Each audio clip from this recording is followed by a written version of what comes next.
Nakabili ako ng luto ng crabs. Kaya naman naisipan kong gataan. So ito, nagsaute lang ako ng baboy, nagprito ko, tapos ginger, garlic, onion, shrimp paste. Tapos hinulog ko na yung sitaw at kalabasa. Niluto ko ng konting tubig. Tapos sa mga 2 minutes, nilagyan ko na ng coconut milk at half a cup of water. Ginamit ko na yung lata. Yan. Pag naluto na to, mga isang kulo lang. Hindi pa siya masyadong malambot. Ilalagay ko na yung crabs.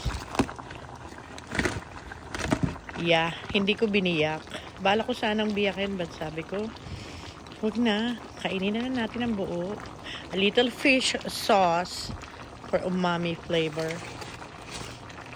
Yan. Konti lang kasi may bagoong na kanina. Hinulugan ko na rin ng hipon.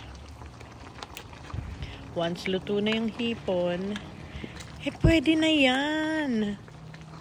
O, diba? Todo na natin to. Yan, akin to. 2 crabs.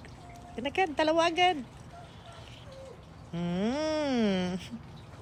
Tingnan natin kung mataba. Oh, wow! Tara na, let's eat!